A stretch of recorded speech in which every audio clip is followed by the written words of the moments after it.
Lower off of their game where they usually are. Basically when we have to tune for the altitude, everybody loses a few miles an hour, some 5 to 10 miles an hour. So the boats won't be quite as quick, but the competition is going to be just as tough. It's a battle to get out front and try to bring home some hardware for this weekend. It's really going to be tough, but those guys are good, they're fast. I'm out there competing against one of the new Cowies, the 1500s. And it's just a lot of good competition out there. Friendly, good competition.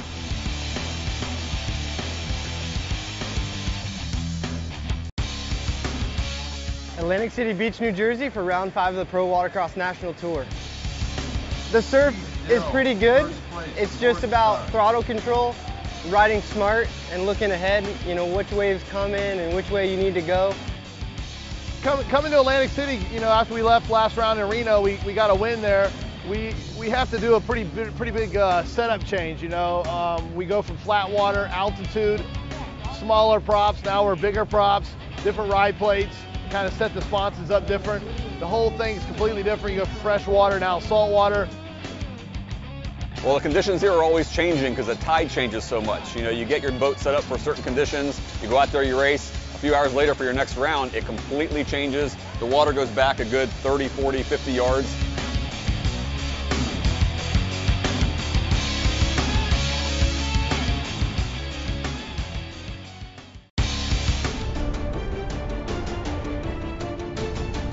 So we're out here for round 6 in Lake Hartwell, Georgia for the Pro Watercross Tour.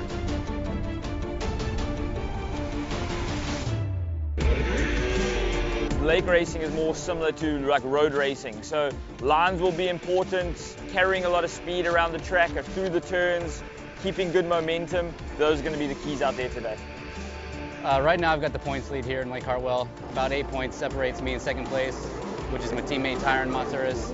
Coming into this weekend, Tyron and I are basically 1 point apart. Unfortunately for him, last minute decision, he had to pull out of the event. Right now, I'm in first place in Sport and GP. I've got Kelly Smith right behind me. It's been a good season, and we're just going to go out there and try to win. And worst case scenario, we're going to finish our best and go for the championship again.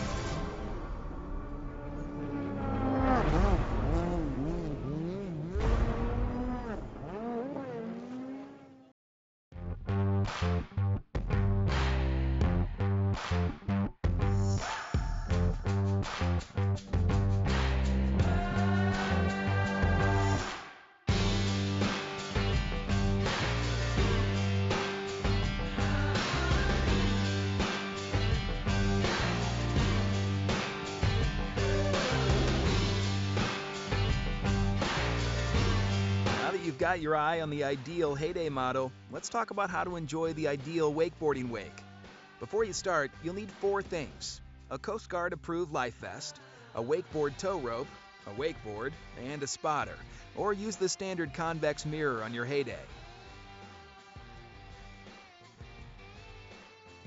Next, you want to set the boat and speed up so you create a nice symmetrical wake.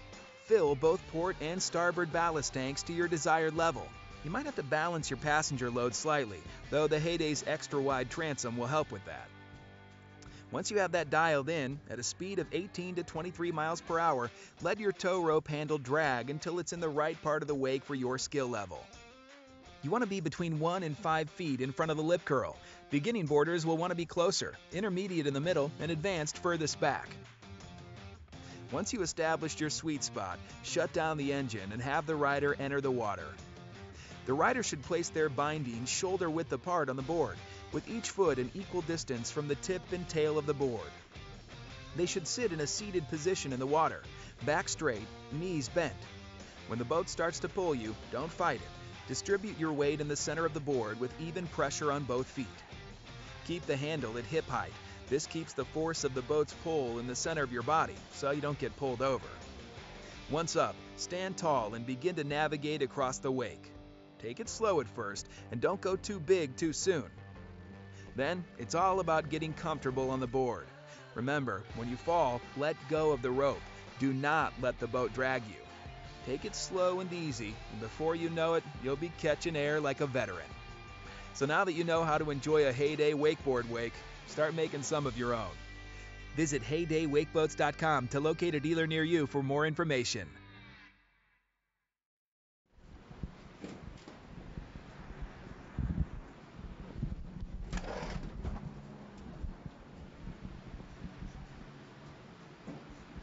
White flag coming out. One more lap to go.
And Sean Compton gets that second place position.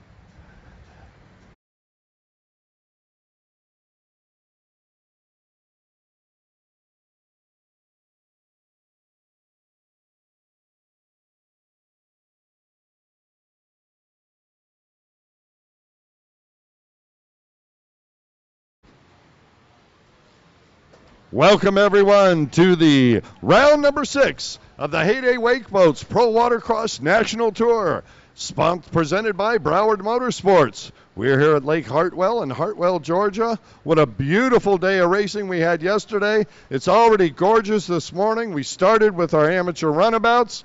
We've got skis on the line right now. I'm Kurt Nolenberg. Rick Lake will be with us in just a little bit.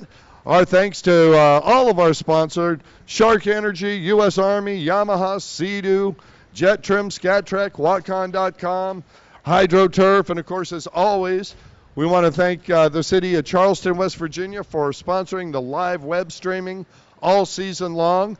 Couldn't be doing it without live streaming, 247.com. Richard Ignacio, we call him Maverick.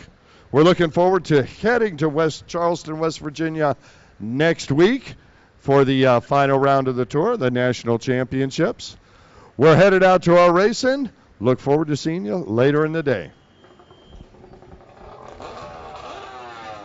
In the Veteran Ski GP, on the number 5 machine out of Denver, North Carolina, Brian Baldwin. On the number 11, Steve Soup. On the 7, Craig Warner. On the 114, AJ Lewinstra.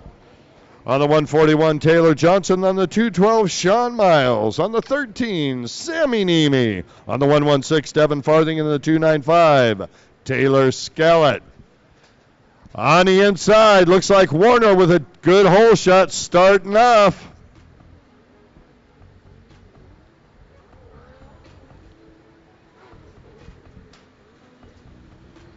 Warner on the inside, Lewinstra on the outside. SXRs are going at it.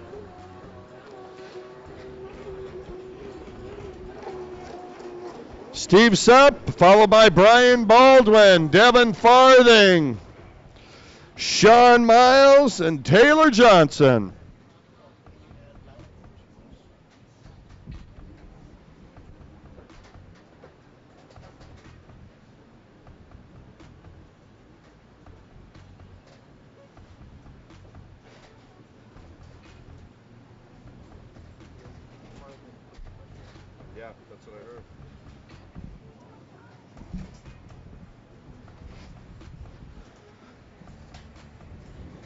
Out in front, Craig Warner putting the pedal to the metal. Going to start the day off with a great hole shot. A.J. Lewenstra looking fine on that machine right now.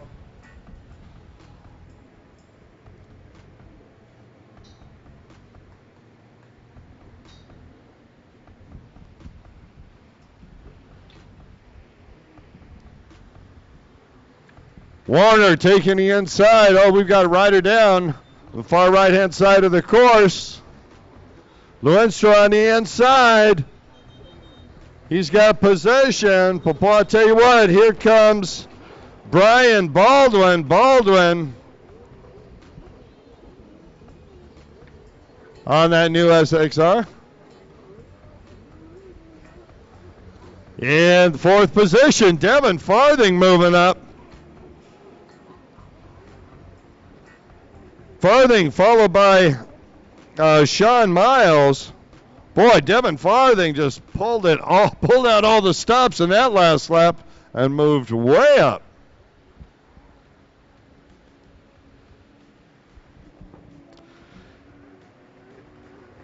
Taylor Johnson coming across in that sixth position. And as he does that, your leader, Craig Warner, out of Ackworth, Georgia, attacking the inside of the split course. Warner getting down, holding that SXR 1500 almost level, going through the split course, tearing it up. Boy, the acceleration off the corners looks to be getting better and better for that machine. Warner looks over, sees the starter. Oh! Brian Baldwin making a pass on the inside. It's going to be close. He and Lewenstra are going to be side by side. Lewenstra on the outside, holding it wide open. Baldwin going to try and sneak in, and Lewenstra shuts the door. Race now for second and third between A.J. Lewenstra and Brian Baldwin. Baldwin going inside, outside, trying to jump the pump wash, get out of Lewenstra's way, dive hard inside. Baldwin holding it really tight, doing a great job staying out of that pump wash. Look out, AJ. Brian Baldwin is knocking on your back door. Meanwhile, Craig Warner pulled over for a pizza. I know, there he is on the far left-hand side. He's got a half a lap lead going. Warner checking out that outside split. Baldwin trying to sweep, can't quite make it. Lewenstra going to take it away. Lewenstra going outside, Baldwin going inside. Oh, both these riders tearing up that split course. Baldwin, though, really hitting it smoothly. Brian Baldwin has got a rhythm going, and just as I said, he slides out a little bit. Baldwin going to have position. Lewenstra going to have some speed. It's going to be close at the end of the straight. Baldwin makes the pass. Brian Baldwin makes it stick, and he's by A.J. Lewenstra now. He gets to follow. Let's see what he can do. In the fourth spot, Steve Supp.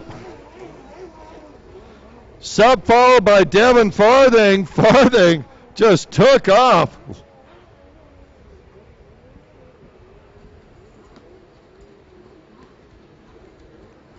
Devin Farthing on that 116. He is in the junior advanced class, and he is making it happen there.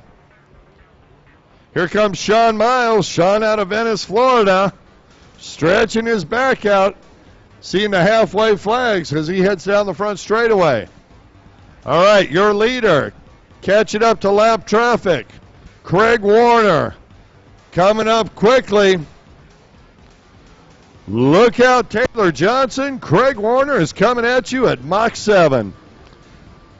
Johnson getting the blue and yellow flag, indicating there's a race going on, and he's not in it.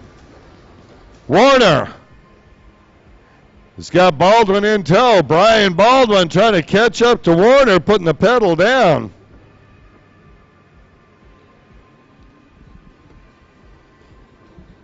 Lewinstra stretching his back out. Boy, I tell you what, Brian Baldwin making huge strides trying to chase down Craig Warner right now. Far right-hand side of the track. Warner making the left onto the U.S. Army back straightaway, and Baldwin already there. Brian Baldwin had to have the fastest lap this last circuit. He is catching up to our leader. And Baldwin trying to hunt down Craig Warner on that back straightaway. Lapped rider going to the inside. Where's Warner going? He's going to follow. How about Baldwin? Baldwin's going to the inside as well.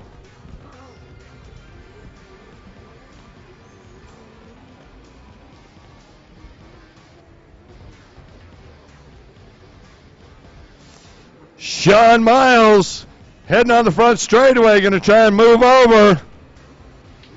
He sees Warner coming, moves over. Sean Miles trying to stay out of the way. Boy, Brian Baldwin right there. Brian Baldwin is reeling in Craig Warner right now. I don't know that Warner knows that Baldwin is right there behind him. Watch on the far right-hand side of the track as your leaders go over. It's Warner, now Baldwin. Warner looks over and sees Baldwin all of a sudden. Warner now onto the back straightaway. He is attacking that U.S. Army back straight. Baldwin jumps the pump wash, and he is wide open. These riders are going Mach 7, doing everything they can. Boy, I'll tell you what, there's a difference this time. Warner way faster on the back straightaway. I think he was backed off just a little. With Baldwin behind him, he's going to attack the split. Warner takes the inside. Baldwin follows. One buoy between them. I see some Lennon getting ready to come out. Steve Supp taking the penalty, boy. He's going to go wide. Here comes Warner. White flag out. Final lap for Brian Baldwin. Baldwin going to try and make a move on Warner. He's got a lap to do it. Steve Supp moving over, staying out of the way of Baldwin.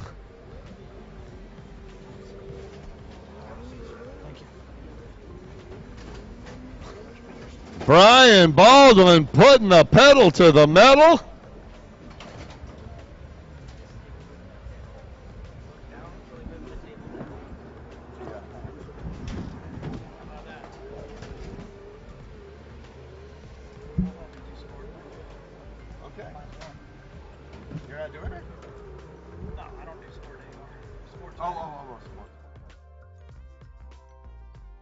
Final trip through the split course. Warner coming off the back straightaway. Lapped rider in front of him. He's going to go outside. Baldwin going inside. This could be interesting, folks. Warner attacking that outside, but Baldwin all over the inside. Oh, man, this is going to be really close. Brian Baldwin has got a rhythm on the inside. Lapped rider in front of him. Folks, this is going to be exceptionally close. Warner wide open. Here comes Baldwin. Warner going to make it with a 4 or 5 foot to spare. Woo! Anybody else enjoy that race? I'm telling you, what a great time. Warner looks over. Baldwin gives him a high five. He's like, yeah, if I would have known you were there, I would have waked it up to full throttle.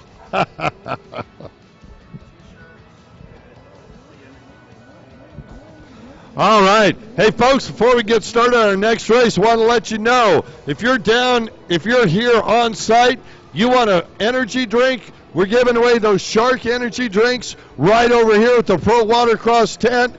Come on over, get a free energy drink. While you're there, bring your wallet. But that doesn't make any sense. No, of course it does. You can get this fine Pro Watercross wear over there. T-shirts, $15. The nylon Quick Wick full shirts, $20.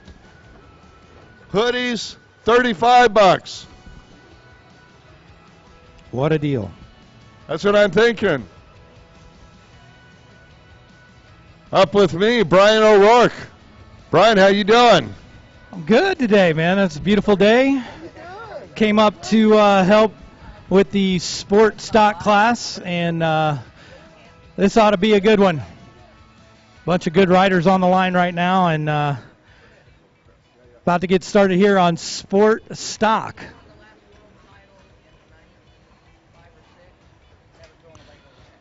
Susan Anderson coming into the day with a 1-1 finish on the day yesterday.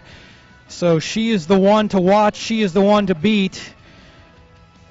And sitting in second for the day looks like a tie between Jules Hopkins from Biloxi, Mississippi with a 3-3 with the first two motos, and Jeff McPhail with a 2-4 on the first two motos. Next in line would be, looks like Keith Dill sitting in fourth for the day on the first two motos with a 6-2, and then Ken Waddle with a 4-6 from yesterday. So today is the day, and they're firing them up right now, Kurt. Today is the day that decides all the marbles and the purse. All right, Brian, we are ready to go. Race number 3, Sports Stock. On the pole, it's the 114 of Susan Anderson. Anderson out of Lake Worth, Florida, sponsored by WRT, Exotic Signs, Reba Racing, and Dave's Auto Body. Next to her on the 85, Jules Hopkins out of Biloxi, Mississippi, sponsored by Performance Jet Ski and Cycle, Fly Racing, IPD Graphics, Ross Products, and Pro Watercraft Racing. And next to him, Phil Mosry on the 212 from Cumming, Georgia, on the big number 1 Yamaha and Optima Racing ride. Then there's a 346 on the Yamaha to Dawsonville, Georgia, Kyle Hayes, sponsored by Reva Racing, IPD Graphics, Jet Trim, Extreme Throttle, and Jet Dynamics. And the old man D-Rack Barbie on number 51 next to him. And Dustin Higdon and a host of others like Keith Dill, who's getting a whole shot on the outside. Yeah, and Susan Anderson looks like she's got them covered on the inside so far. Deja vu all over again, Brian. Yeah, Dill on the outside pulling that long sweeper hole shot on the outside split, while Susan Anderson is already on the inside split. It's going to be close when they come through her. Anderson, though, she is in a class by herself this weekend. She's gotten a whole shot every single start and gone. Anderson making a turn. Dill going to be on the front straightaway with some speed and position. Yeah. They're going to be side by side at the end of the front straightaway, Brian. Yeah. Who's it going to be? Looks like Susan Anderson's got them covered like she's had all day yesterday. Dill in second, and then Hayes in third with a great start. McPhail fourth, Mosry fifth, Waddle sixth, and Jules Hopkins seventh, fighting with Bobby Cardone for eighth. Cardone wanted that position hard, but wasn't going to bump into her, and that wasn't going to hit the boy. He had to let that thing go. Susan Anderson out front. That HX is slick. Yeah, they got that thing dialed in. I watched Don Anderson, her husband, and Richard Taylor test and work and tune on that thing all day Friday. Up until it got dark, actually, and till they couldn't get in the water anymore. So looks like they did their homework, and it's paying off for sure. I'll tell you what, the more you put into it, the more you get out of it. Susan Anderson taking the benefits of that now. Anderson going to the inside split, as does Dill.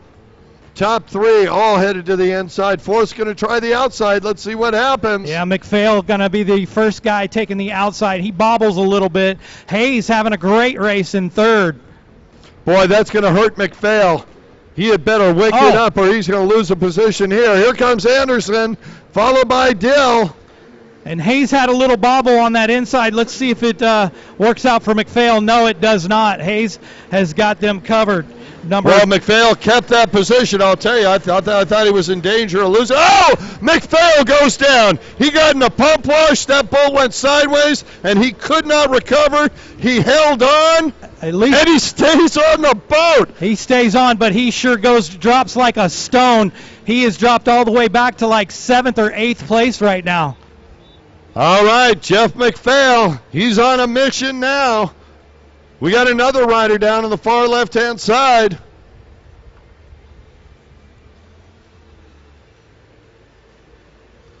Look at Susan Anderson just stretching out her lead all the way on the back straight. I think she's taking notes about what to do tomorrow at work or something. I don't know.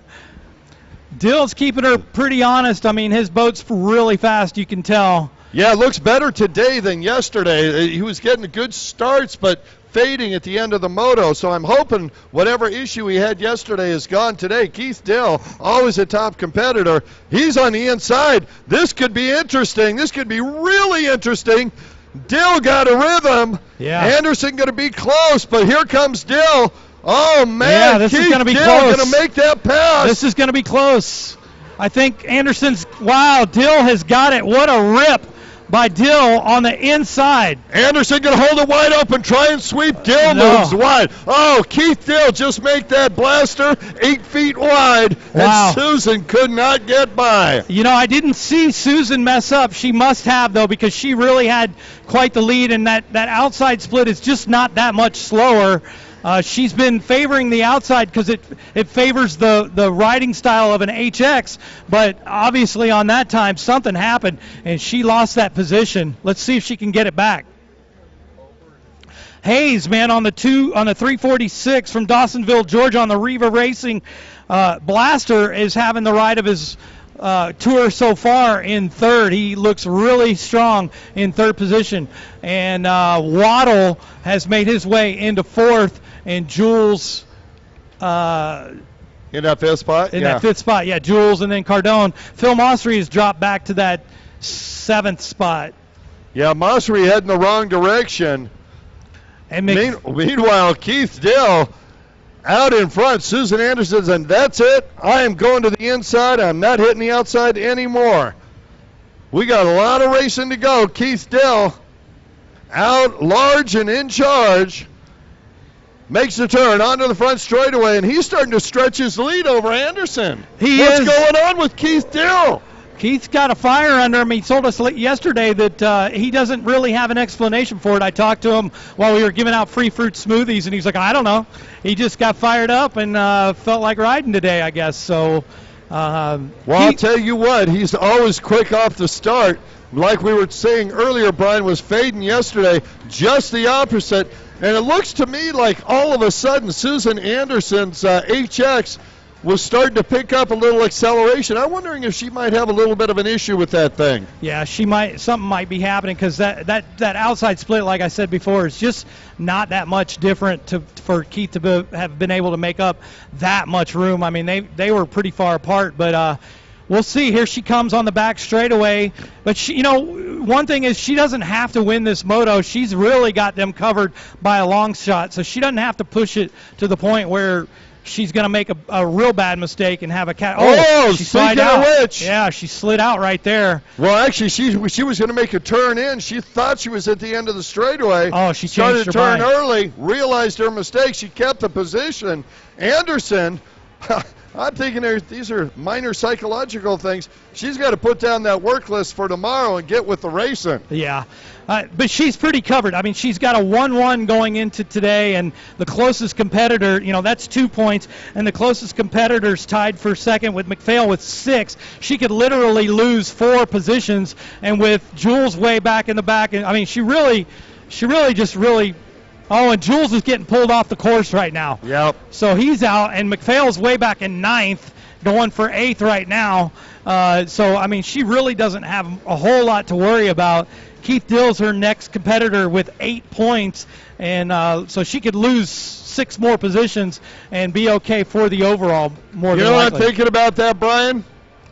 Fooey. She's a racer. She wants to win this moto. No doubt. And if she loses 6 positions, her husband's going to give her down the road. So they love each other, but I know Dawn wants to win just as much as she does. So yeah, you put in that kind of effort as a family, of course you want to. And look at this. Yeah. Anderson's starting to reel in Dill on that back straightaway. That boat, look at it. Yeah. She's really keeping that thing wide open. She is. She is on fire, going inside or outside. Where's she going to go? I think she's going to stay on the inside. I think so. And she gapped Hayes. I mean, before that last lap, when she bobbled, Hayes was right behind her. Yeah, no question. That boat was picking up speed on the back straightaway this last circuit through. Yeah. Dale looks over his shoulder, sees Anderson. They were looking eye to eye. They'll do it again. He does. giving her the eye like, I am winning this moto. Yeah. None of that stuff from yesterday. Anderson in second, in great position for the overall, as you said. And the third spot, Kyle Hayes. Hayes out of Dawsonville. He's happy to be up there with the leaders. And as a matter of fact, Hayes in the tighter sections is starting to reel in Anderson. Yeah, Hayes got that tight inside split dialed pretty good. He is definitely making up time. But again, that inside split does not favor the longer machine of the HXs. That's why Susan was going out to the outside the whole time, because it's just a more flow for the HX hull. But she's still maintaining. And Ken Waddle and Bobby Cardone have just snuck their way right up into 4th and 5th. Tell you what, Jeff McPhail starting to get with the program now. He's on the far right-hand side of the course. Your leaders, Keith Dill coming off the back straightaway, Susan Anderson right there, and those two are starting to move away from Hayes. Dill and Anderson both taking the inside.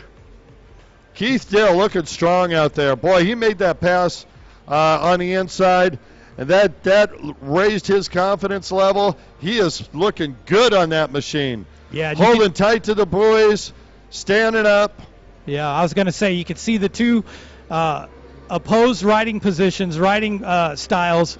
The Blaster demands that you stand up and you're over the bars, and then the HX, you actually need to sit down in the turns for the HX. So yeah, you got to lower the center of gravity of that HX on that long, thin boat. That's right. I call them a log roller personally, but yeah, they're tipsy. That's my own experience.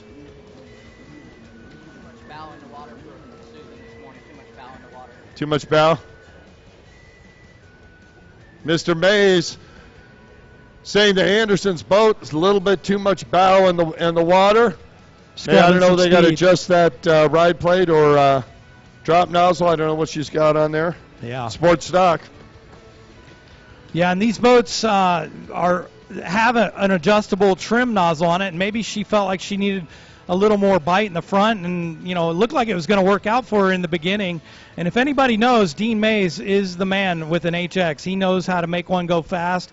Long-time tour participant back in the day, and he's here with us here. He's got a house here in Lake Hartwell, and his knowledge is key out here. And I know he was working with Susan and the team a little bit earlier, so Dean was just telling me they were working on those boats, and boy, I'll tell you what, she's in second place. She's in a great position for the overall. Yeah, and she knows that boat is powerful. And she knows that, Kirk. She doesn't have to push it so hard that she gets in the back of Keith Dill's pump wash and cavitates and loses traction. She could stay right there and be perfectly fine and laugh all the way to the bank. And Jeff McPhail hitting the water again. I'll tell you what, something is going on with McPhail. He's turning that boat over. When he gets over sideways, that thing is slipping, or it's just bad positioning on his part with pump wash. He's getting into that aerated water. Yeah. He's not able to suck that thing down, and he's fallen 2 or 3 times. Well, Jeff's all the same way. Yeah, and Jeff's on our team, and he has relentlessly tested that boat to try to get it to handle the way he wants to ride it. He likes to hold on to the throttle and not use the throttle. And unfortunately, he calls it riding like Johnny Smith. He wants to zip tie the throttle. But unfortunately, that boat is just not handling the way he wants it. And he's tried. I know all last week and the week before, he was on the water almost every day after work, trying different things, ride plates, intake rates, and it looks like he missed the setup. Well, I think you already hit it. You already said it. Sometimes you got to go slow to go faster. That's it. You got to go slow in the slow corners and fast in the fast. It sounds ridiculous, but what we're saying is if you over-try in the slow corners, you don't have the suction to the water to hold you in. Yeah. And it's much easier to slide out. So he's experienced that 2-3 times in this race already. Hopefully he'll get over that. Yeah, Final lap to go. Sorry, Brian, I just wanted to point out. Keith Dale still in front. Susan Anderson in second. Kyle Hayes in third. And Susan Anderson, the spray off that boat. Does she have a trim that she can adjust there? I don't think she's got a manual trim. She's got an adjustable. She does have a lever. Dean Mays says she does have a lever. Yeah, because he was planting that thing. Boy, the spray coming off that boat all of a sudden was significant. Whoa. This is a final trip through the back straightaway. Keith Dill wishing he had rear view mirrors so he could see the race behind him, because he is out front after that first lap. And he is large and in charge. Dill coming in. He's going to take the inside split. Anderson going to follow. She knows where the points are. May's going to go to the inside as well. Yeah, Hayes just having a great ride. Hayes. Yeah, Hayes pulling off a third today. That's a great ride for him. He finished 5th and 7th yesterday. So, yeah, quite a step up for him. And look at him. He's folks, put your hands together for Keith Dill. What a great job. Also for Susan Anderson, unofficially the overall winner today. And Kyle Hayes, great job in this moto today. Yeah. He's followed through by Ken Waddle, Bobby Cardone, and Phil Mossry. Phil moving back up. And I don't know who number 6. That's Paul Pachalski out of Hunterville. And McPhail with an 8th. Yeah, Logan Hayes right there. 9th, I'm sorry. Yeah. All right, Brian O'Rourke doing the math as quickly as you need to take those shoes off so you can use your toes, Brian. I know, yeah. So of course, it looks like Susan Anderson's going to take the overall and the purse today, like $350 or something like that. 300,000 what? $350. Ruples. Team Faith sponsored $100 for the winner, and then course marshal Randy with Frog Racing in honor of his recently passed away wife Jill. That Frog stands for. Yeah. What does it stand for? No. I was just going to say, Randy was telling me he sponsored the class today. This morning, I'm like, how about that? Talk about somebody who loves this sport, putting it back out. So Randy went ahead and donated $100 to match, and then our flagman Norm Yee went ahead and donated $25 for 1st, 2nd, 3rd, and 4th. So the purse is up to like 3 something or 2 something. I don't. Something. You're not taking a commission. I'm going $300 for the win. Hey, so looks like Susan Anderson's going to take that home. Looks like the next person would be Keith Dill in 2nd. And this is unofficial, of course, but then it looks like Ken Waddle might be taking home 3rd.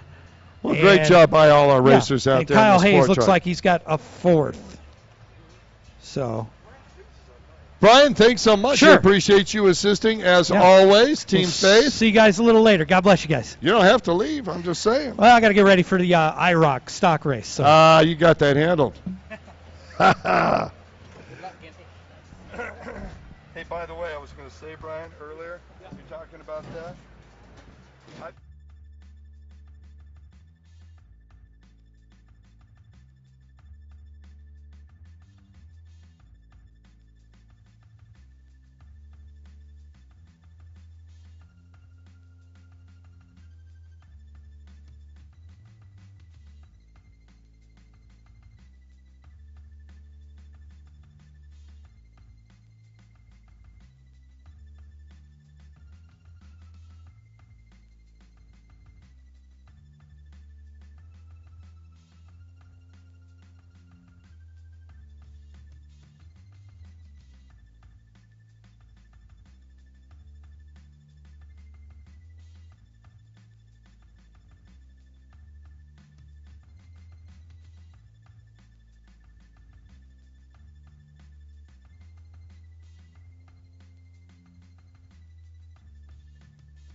Every team trains hard. Every team prepares to win. But when U.S. Army soldiers take the field, it's best if the other guys don't bother showing up.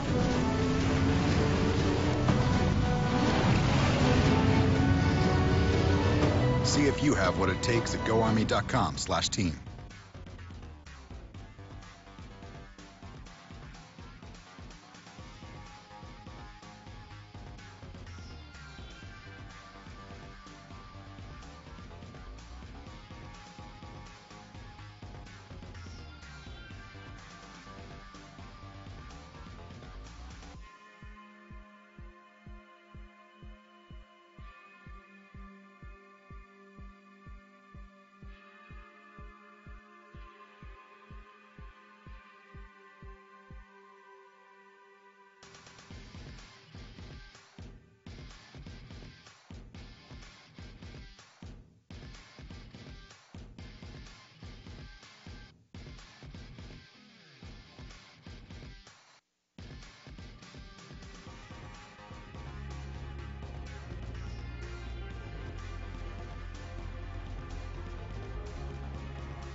Welcome to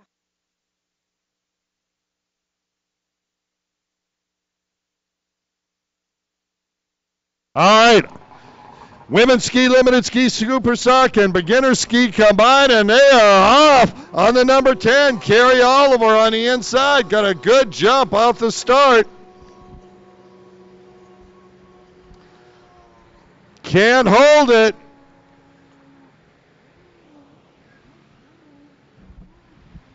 Boy, Oliver got off the line, but just didn't have the top speed.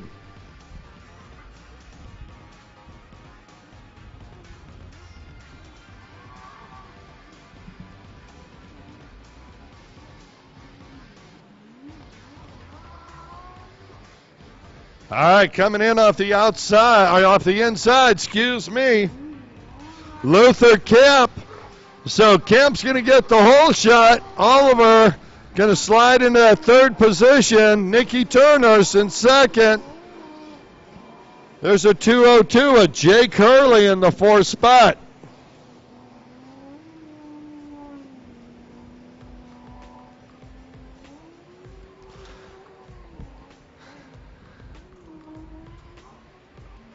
Well, I tell you what, Luther Kemp made the pass there at the start and has not looked back. Luther Kemp way out in front. Kemp out of Sherrills Ford, North Carolina. And just to play the numbers game, Kemp was second in two motos yesterday. Nikki Turner now in third spot, was first in both of those. So if Turner stays there, it'll be a tie, and Kemp would win the overall. Although so this is very early in the race to be making those kind of comparisons. Having said that, Luther Kemp. Yeah, and Nikki is in second now, excuse me. That's Carrie Oliver in third. Oliver going the inside, Kemp on the outside. Excuse me, Turner on the outside.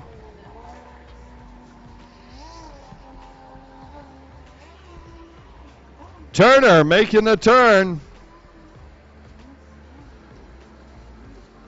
Luther Kemp looked over his shoulder and saw nobody there. Is wondering what's going on. Now he sees Nikki Turner coming and realizes, hey, I better wick it up. Carrie Oliver swinging wide, cutting back into the course.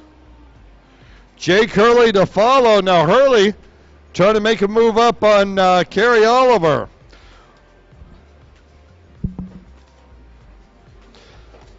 Next to the line, race number 5, beginner runabout box stock. We need Patrick Wiseman, Tommy Scoggins, and Brian Kruger to the line.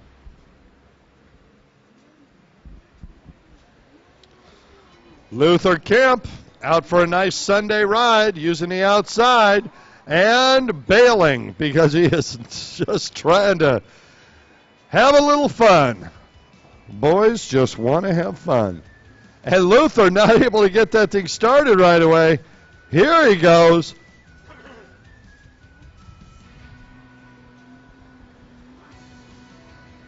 And Nikki Turner goes down. Wonder what's going on with that section of the track. Turner got it back up and running, but here comes Carrie Oliver on the inside. Those two are going side by side. And Oliver working the inside. Turner has been a little more aggressive than Oliver here. And will retain that second place position. Oliver in third and Hurley in fourth.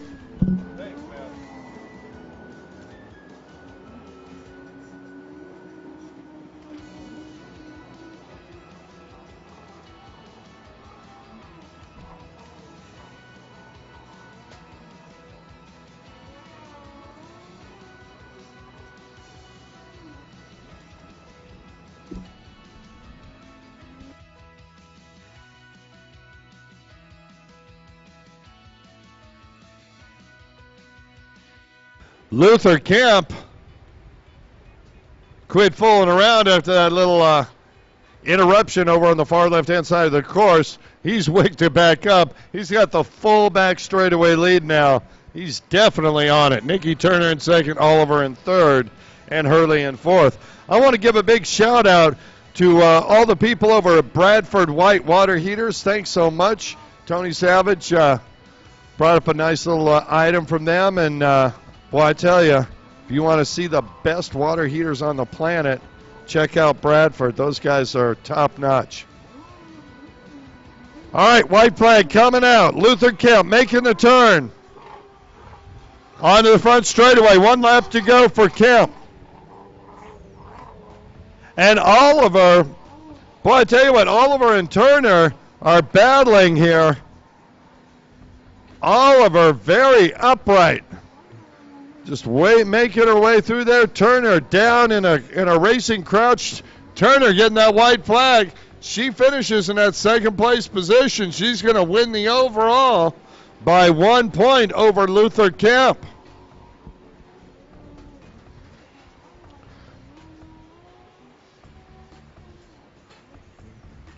Kemp, final trip through. All right, beginner box stock.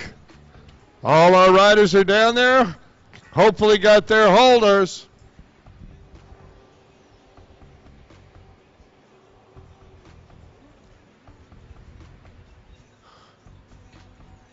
All right. Patrick Wiseman.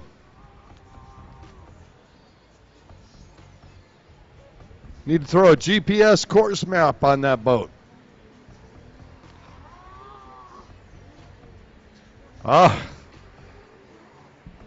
Luther Kemp, boy, that little bobble, and Nikki getting close. He just put it all behind him. Folks, put your hands together. A complete win for Luther Kemp. Great job from the young man from, I say young man, 30 years old, from Sherrills Ford, North Carolina. Nikki Turner coming through in second position. Turner's had that outside working for her all day long. She'll come in second and unofficially get the overall win. Carrie Oliver in third, and she'll get first overall in her class.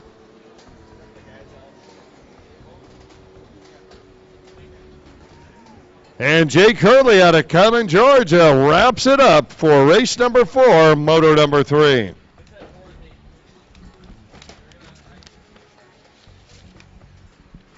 In the beginner runabout box stock class, moto number 3 on the line. On the number 1 machine out of Denver, North Carolina, the Yamaha, sponsored by Champion Power Sports and the Wiseman Group, Patrick Wiseman. On the number 104, Yamaha out of Rock Hill, South Carolina, self-sponsored Tommy Scoggins. Rounding out the field out of Ackworth, Georgia, on the number 920 Yamaha, sponsored by Mountain Motorsports and MAK Photography, Brian Kruger.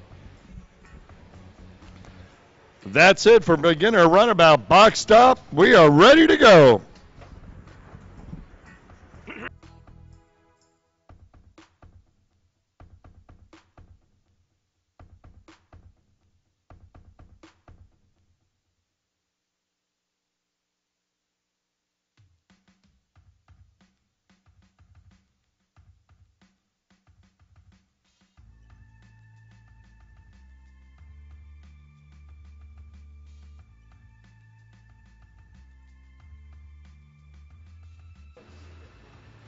Oh, you okay?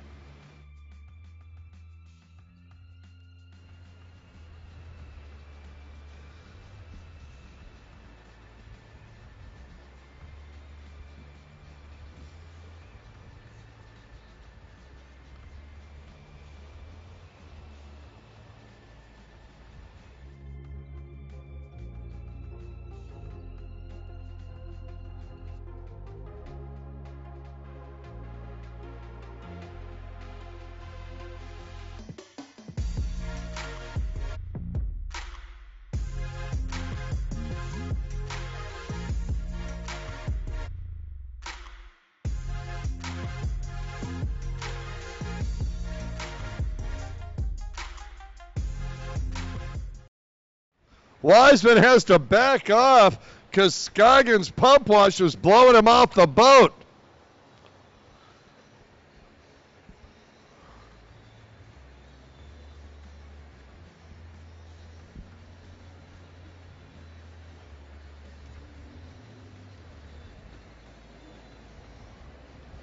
All right, all three of our riders making it around safely.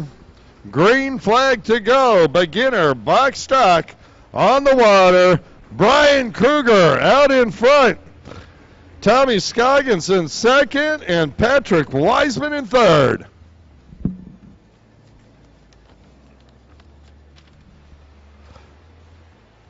Up next, Run What You Brung, race number 6. We need Alex Lancia, Jordan Carroll, Mike Hurley, Rex Hayes, Will McDaniel, Kevin Rowan, Wyatt Hayes to the line. Race number 6, Run What You Brung. Come on down. Well, Brian Kruger has he's got that Yamaha wicked up. Whoa, just as I say that, pitches it sideways. He's using the outside split course.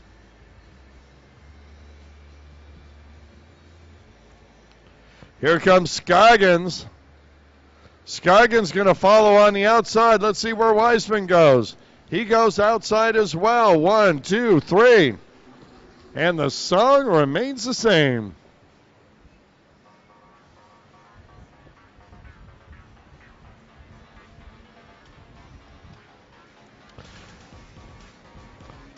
Brian Kruger,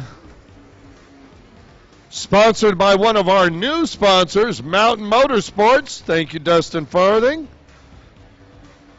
Appreciate you coming on board. And talking about a good sponsor to have, he's already got a half a lap lead, and we're only 2 laps into this race. Brian Kruger doing his sponsor proud.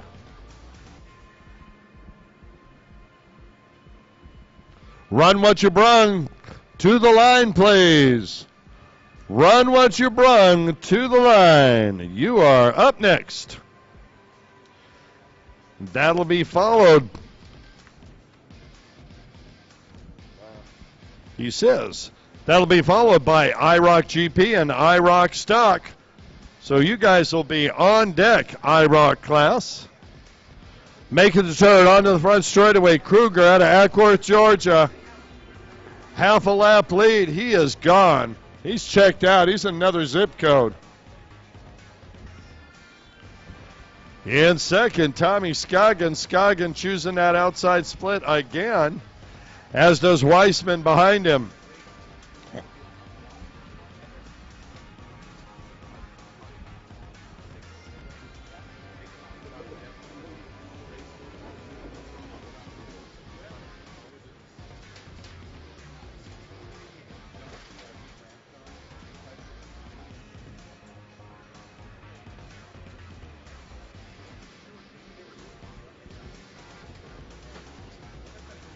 Here comes Wiseman. Meanwhile, Kruger coming off the back straightaway.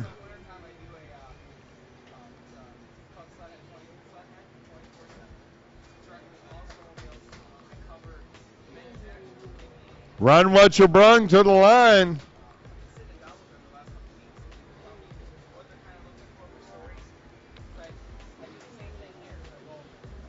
And here comes Kruger. He's going to get the white flag. 1 lap to go for Brian Kruger out of Ackworth, Georgia.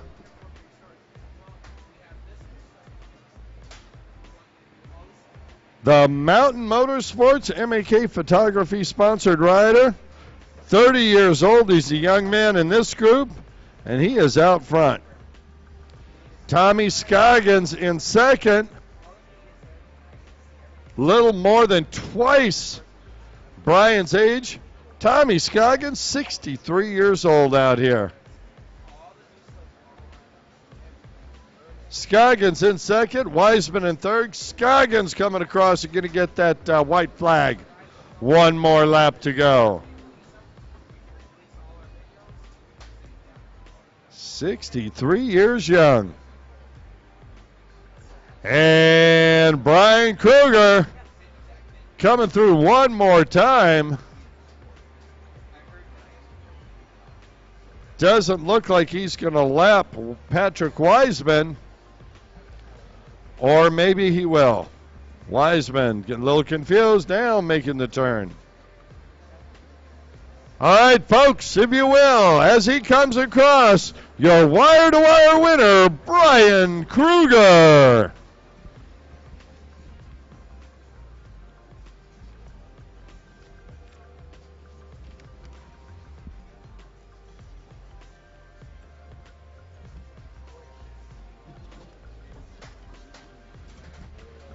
On the line, race number 6, Run What You Brung. On the number 8 machine out of Raleigh, North Carolina. Sponsored by Auto Arts Custom Ride Studio, Hurricane Racing, and RM Racing, Alex Lancia. On the number 13 Yamaha out of Fowey Branch, Georgia. Sponsored by Tim Judge Motorsports, Hydroturf, Optima, Riva, Blosian, IPD, and Jet Pilot.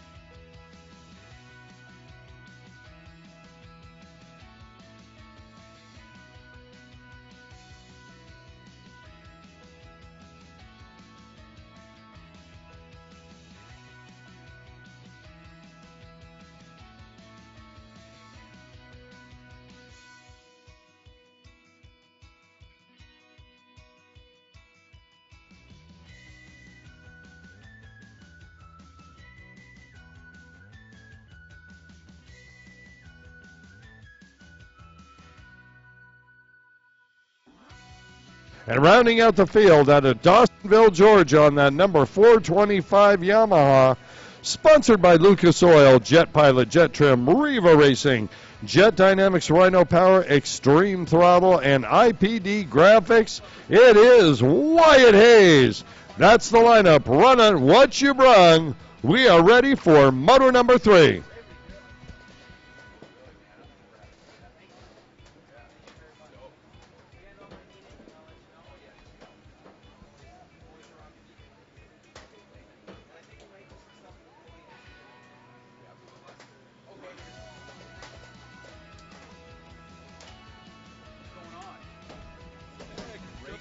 Couple of guys.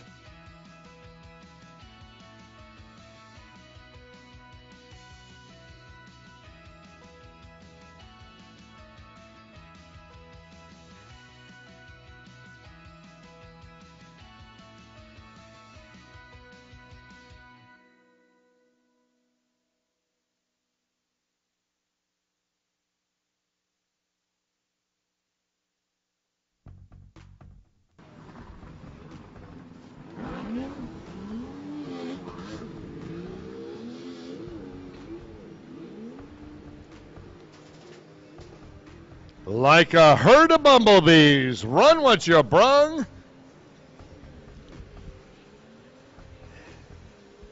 Looks like we got last moto for these guys today. Oh yeah, every one of them's been the last moto so far. We're finishing up the third set of motos for our amateur classes. Oh, little battle going on the inside split. Yeah, we got a few more. It's run what you brung. Absolutely a great class to get people out on the water. You know, you can, whatever you got in the garage, whatever you can pick up for a reasonable price. You can see this out in front, a square nose Superjet. There you go.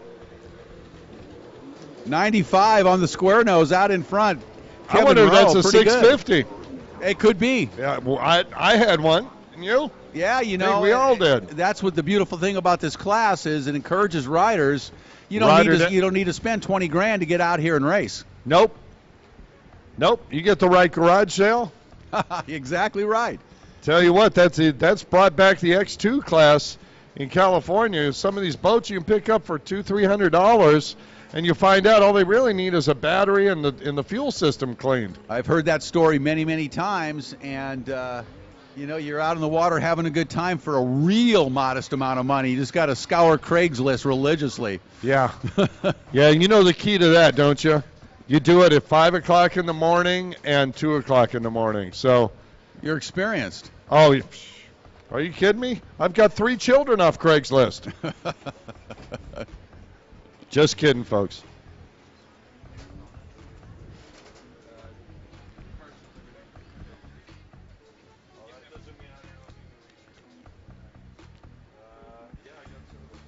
I mean, in this day and age, when you're talking about spending 10, 12, 15,000 and more on watercraft, when you can pick up a watercraft for a modest amount of money, hundreds or maybe a couple thousand or whatever, and you have something that you can go out on the lake and have a great day on, have a lot of fun riding, mostly recreationally, but you can also show up at the races and compete in a class like this, run what you brung. It's tough to beat. And 95 out in front. Kevin Rowe. Number 8 in second, Alex Lancia. Quick shout out, Jeff McPhail, Kyle Hayes, you're needed at Tech immediately. Do not pass go. Go directly to technical inspection. Jeff McPhail, Kyle Hayes, get on down there. Sorry, Rick. And I would agree with you. Anytime you can get on a race course for less than $1,000 and have fun. I mean, the competition, let's face it, the competition is competition no matter what you brought. Oh, yeah.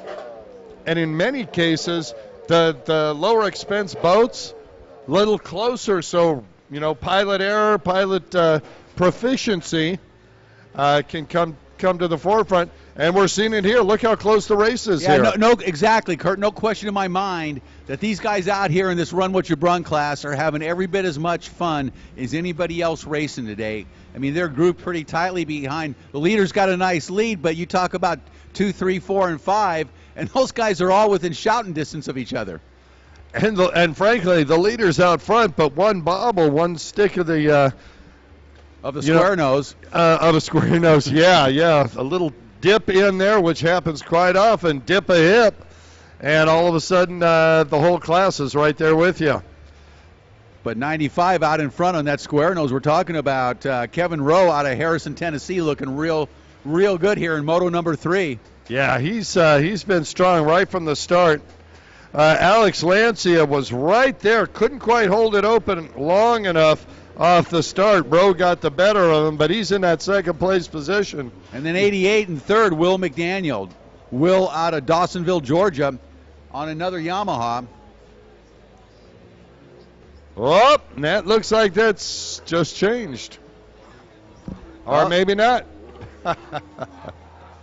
That's a lanyard. You can see that from here, huh? The competitor that went by him looked over at him and said, "What happened?" Yeah. You were so fast a moment ago. Oh, they're definitely having a good time out there. It's good to see. It's run what you brung. Speaking of which, yeah, Mike Hurley on his square nose. Up next is IROC GP IROC stock combined class. We need to see Corey Roush, Kelly Smith, John Block, Clay Barbie, and Brian O'Rourke to the line. So in that next class, Clay Barbie, he's not really an IROC. That's just the only place they could put him. Okay. Yeah, So, I talked to Jennifer. I can't turn this thing off.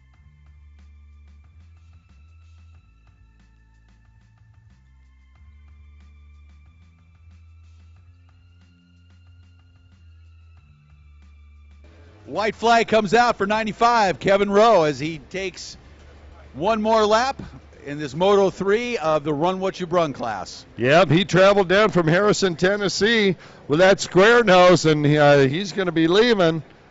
Looks to me like he's going to be leaving with the overall for sure. Now the battle for second and third, Lancia and McDaniel going at it. One more lap. White flag is out. Very cool. As we watch these riders, Rick, I'm thinking back over all the years that we've been announcing and racing ourselves, watching these riders. Boy, talk about the world changing when Yamaha brought that square nose in. Yeah. And all of a sudden it went from only Kawasaki's to multiple manufacturers, and that really opened the door for, let's face it, after that came Sea-Doo, and Arctic Cat came out with theirs. Oh, yeah, a whole host of manufacturers, and actually a lot of manufacturers that were around for a blink of an eye, some that you would never even remember or heard of to begin with, tried their hand at getting into the game at one point with some very odd, you might say exotic, or you might just say weird watercraft over the years, but certainly Polaris, and Honda ended up getting in. But yeah, you're right. Yeah. Yamaha came out with that Superjet, and at the time they were IGSBA wasn't going to allow Yamaha in as 95. Kevin Rowe on that square nose Superjet takes the win, but Yamaha then funded Jet Pilot. Phil Johnson, one of the founders of Jet Pilot, struck up a relationship with Yamaha and put on the Hot Water Tour in 91 and 92, and that was basically Yamaha, the intro to Yamaha stand-up racing.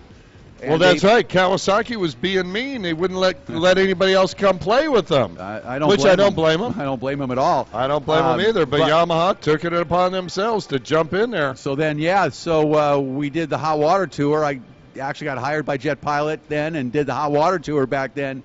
And one of the things about it was that Yamaha put up a lot of contingency money for riders, and it was open to all watercraft, but riders on Yamahas made those guys back in the day, the pros made some serious money on that Hot Water Tour riding for Yamaha. So it was quite the game was changing quickly at that point. The sport was growing insanely fast, and things were happening.